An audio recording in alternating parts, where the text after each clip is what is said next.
You are sitting in a windowless interrogation room at the agency's regional headquarters, filling out reports on low-level methamphetamine seizures in suburban neighborhoods.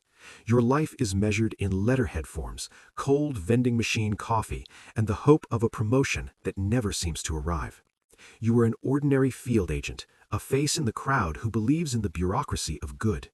The phone on the desk rings at 2:22 p.m. It's not your supervisor. It's a direct line you've never answered before. The voice on the other end doesn't identify itself. It only provides a GPS coordinate and a time, 40 minutes from now. You leave your pen on the unfinished paper, grab your jacket, and walk out without a word to anyone. You know that by crossing that door, the paper trail of your existence begins to be erased. The meeting takes place in a private hangar on the edge of the city. A man in a gray suit, whose eyes show no empathy, hands you a leather briefcase. Inside, there is no surveillance mission, but a complete new identity.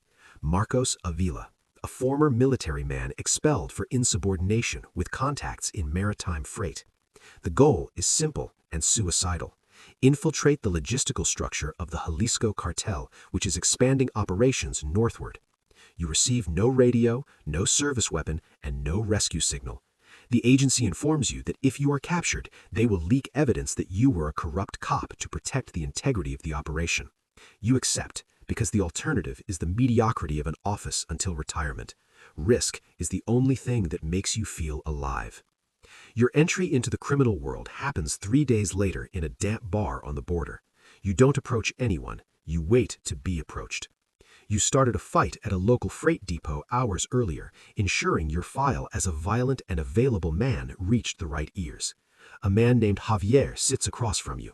He doesn't ask your name. He asks if you know how to drive a truck with a tampered braking system. You say you'll drive anything if the pay is in cold, upfront cash. He places $5,000 on the table. It's more than your monthly salary at the agency. You take the money and feel the first real weight of moral betrayal. You have just been bought, and the sensation is one of terrifying freedom. The first year is a succession of dusty roads and sleepless nights.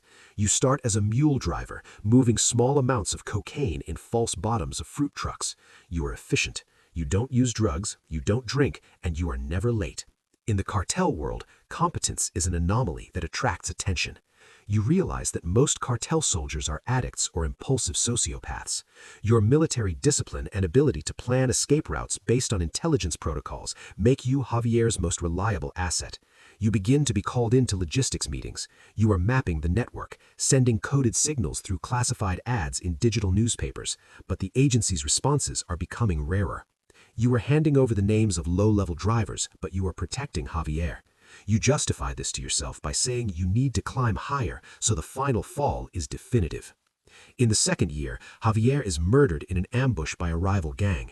You are in the car with him. When the shots start, you don't pull your weapon to defend him immediately. You calculate the firing angle and realize that if Javier dies, there will be a power vacuum in the regional distribution. You wait 3 seconds longer than necessary before reacting. Javier dies with a bullet to the neck.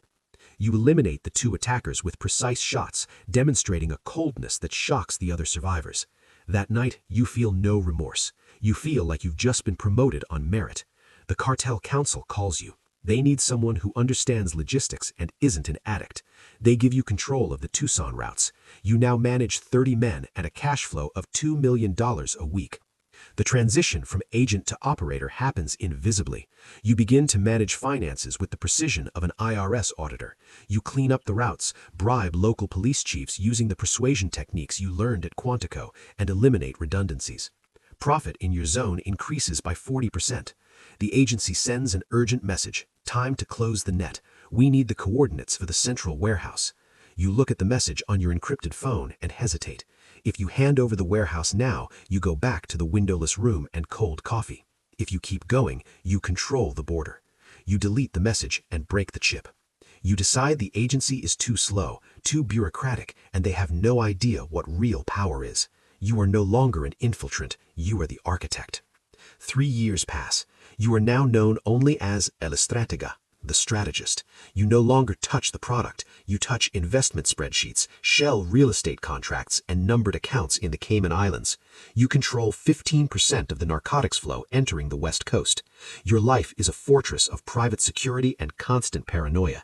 You've developed a delivery system using drones and autonomous submarines, minimizing human error. The irony is not lost on you. You use U.S. national security protocols to smuggle narcotics into the United States. You are the enemy you were trained to hunt, and you are much better at it than your old instructors.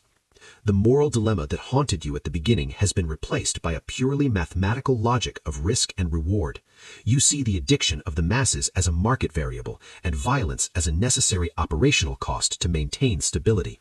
When one of your lieutenants beats an informant to death, you don't feel repulsion, you feel irritation at the waste of a resource and the risk of drawing unwanted attention. You order the body dissolved in acid not for cruelty, but for a clinical need for logistical cleanup. You realize your soul has been replaced by a survival algorithm. In the 5th year of your operation, the Jalisco cartel enters an internal war. The big leader, El Mencho, is weakened, and the generals are devouring each other. You receive a proposal from a dissident faction to betray your current allies in exchange for total control of the fentanyl refineries.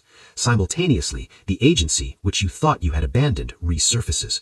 They don't send coded messages, they send an assassin disguised as a waiter in a luxury restaurant in Dubai where you are laundering money.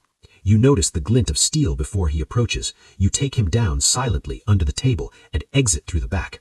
Now you know you are being hunted by 2 empires, the empire you betrayed and the one you built. The pressure mounts. You need to make a strategic decision that will define the next decade of your life. You have $400 million in liquid assets spread across the globe. You could disappear, get plastic surgery, and live like a ghost on a private island, but power is an addiction stronger than the drug you sell. You decide not to run, but to counterattack. You use your connections within the agency, old colleagues you now keep on your payroll, to leak the location of your cartel rivals to the military. In a single night, you use the state to decapitate your competition. You didn't fire a single bullet, but the blood of 200 men is on your hands. You are now the only stable supplier in the region. The government needs you to keep violence at acceptable levels, and the cartel needs you to keep the money flowing. You become the balancing point. You are the drug lord the agency cannot arrest because you have become too big to fail. You hold information on senators, generals, and intelligence directors you've bought over the years. You sit in your mountain villa watching the sunset and realize that the border between hero and villain never existed, only the border between those who dictate the rules and those who follow them. You dictate the rules now, but the price is absolute isolation. You trust no one. Your food is tested for poison, your sleep is monitored by motion sensors, and your only companion is the cold weight of the pistol at your waist.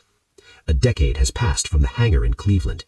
You look at an old photo of your police academy graduation. That young man believed in justice. You feel a sting of contempt for him. Justice is an illusion for the weak. The strong seek order, and order requires a price in blood and gold. You receive a report that a new undercover agent has been detected in your Chicago distribution network. He is young, idealistic, and believes he can bring down your empire. You read his profile. He reminds you of yourself. You close the folder and take a sip of expensive whiskey. You don't order his immediate death. You decide to play. You want to see how long it takes for the system to break him, for the glitter of money and the weight of responsibility to transform him into something new. You order your men to facilitate his rise. You want an ascender who understands the weight of the crown. You realize your role now is not just to manage the drug supply, but to manage the supply of corruption that keeps the world turning. The danger never wanes. A new international task force is formed to hunt El Estratega. You see their faces on your surveillance monitors. They use the same techniques you taught. They follow the same protocols you refined. You smile as you realize that by trying to capture you, they are becoming exactly like you. The hunt is your legacy. The outside world only sees headlines about seizures and shootouts, but you see the perfect geometry of power. Your responsibility is overwhelming. If you stop operating, 30,000 families who depend directly or indirectly on your empire will starve or be slaughtered by the instability.